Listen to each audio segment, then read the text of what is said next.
Hey everybody, this is Downtown Ricky Brown, and today we are looking at cognitive biases.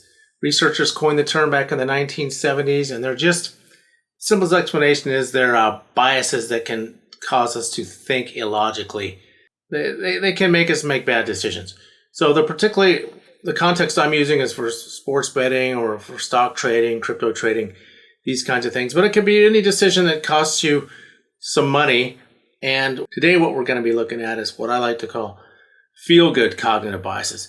These are biases that can make you feel good about a decision that you've made, even though you might have made the wrong decision. They can disrupt your thought patterns just by making you feel good about something that maybe you shouldn't feel so good about.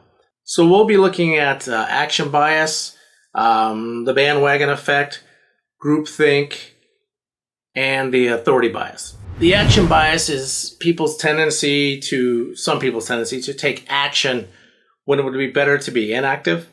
Action people are great. The positives are they're get it done people. These people get things done.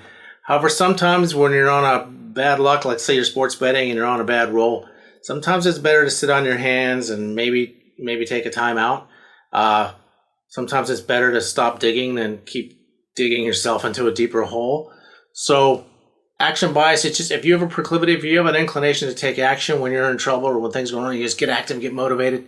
Sometimes it's better to sit on your hands, reflect, think about it, maybe strategize, take some time out and reformulate a plan before you just start steaming straight ahead. Because if you're on a losing streak or doing something wrong, action's just going to compile and add to it. My favorite example is the three-time World Series poker champion, Stu Younger. I mean, this guy, he's one of my favorite human beings. But he won something like $20 million that we know of in legal poker tournaments. And when he died, he had $600 stuffed around these hotels in Vegas and these vaults and stuff. That's all he had left to his name was like $600. He was a savant. He was a savant at poker, blackjack, gin rummy. I mean, any of these games. Obviously, he's known for his poker, but before that, he was a gin rummy champ till he was so good nobody would play him. But he could not stand, even though he had the edge at these games, he had to have action constantly. So he'd get done, he'd win a gin rummy tournament, take the money and go to the craps table or go to the horse races, more likely, and lose it all back. He just had to have constant action.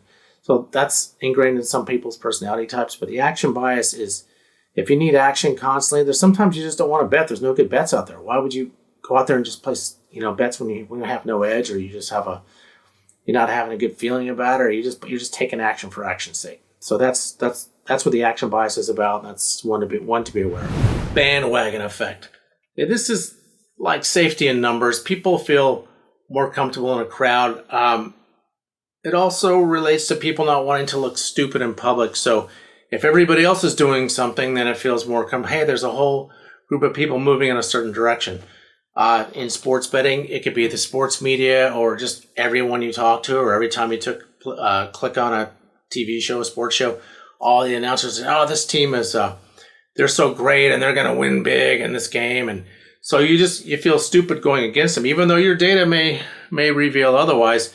You feel stupid going against a crowd when everyone's on the same bandwagon. So you'll see this in social media lots of times. People will all be on this herd mentality. They're all just moving in one big group in a certain direction. And there's a certain feel good, like a dopamine hit. Oh, I'm part of a group. I must be doing something right. All the popular people agree with me, or I agree with all the popular people. So we're all moving together. But, groups can be wrong, and the majority is oftentimes wrong. Whether you have a charismatic and a big influencer pushing a certain way and everybody jumps into line, whatever the reason, the majority is not always right on every decision. So if you're going to be successful, stock trading, sports betting, those kinds of decisions, there's times you have to be the contrarian, and you're going to have to be able to trust in your own research and your own analysis. And you're just going to have to go against the crowd sometimes. It doesn't always feel good. Sometimes you can feel like you're the crazy person because everyone else is tooting the same horn. But if you've done your studies and done your research, then you have to stick to your guns. And that sticking to your guns, being your own analyst, being your own researcher, can make you a more confident person, more confident in your abilities, rather than being influenced by a herd who may just be whipped up into an emotional frenzy. Groupthink. This is very similar. The way I differentiate groupthink, though, is groupthink is when the conformity and consensus of group opinion is enforced. Like, to me, a bandwagon is more like everyone's happily jumping on this bandwagon. They're not thinking about opposing viewpoints because they're just basically enjoying the ride. And groupthink to me is more of it's like an enforced conformity. So they're gonna enforce groupthink, whatever group you're in, if it's Facebook, Twitter, whatever. These social media groups are really bad for this, but they enforce it by either ignoring alternative viewpoints or actively suppressing alternative viewpoints. There's a great case in point. This girl on Facebook, they all had this certain ideology, and this guy came in and it was a friend, and they ended up kicking him out because she said he's making way too much sense, and that to me describes it perfectly. This person's making way too much sense. We have to kick him out. He's gonna influence other members of our group away from our particular ideology or whatnot. So same thing with sports betting. You have to sometimes be a contrarian. You have to stand on your own 2 feet. And there's nothing worse than going along with a herd when you already made your decision. Your data already told you something was right, and then you double think it and you go with the herd and you're wrong. That's just the worst feeling. So just stick it out, even when you are proven wrong by the group. It'll give you more confidence and more self-reliance in the long run. Another cognitive bias that can make you feel good about your decision is what's called the authority bias. And this is when you kind of hand your brain over to an authority figure and you let them do your thinking for you. Now, some people are absolute authorities on subjects, but sports announcers, these tipsters, you see people with strong opinions. A lot of the sports shows are like this. They have very strong narrative, very strong opinions, and that's what they're paid to do. They're paid to argue with each other.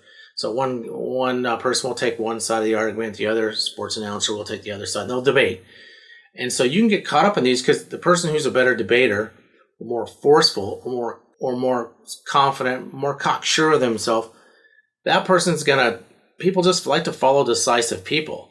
So you get an authority figure who may not even be, there's another bias. We'll talk about green lumber fallacy in another video.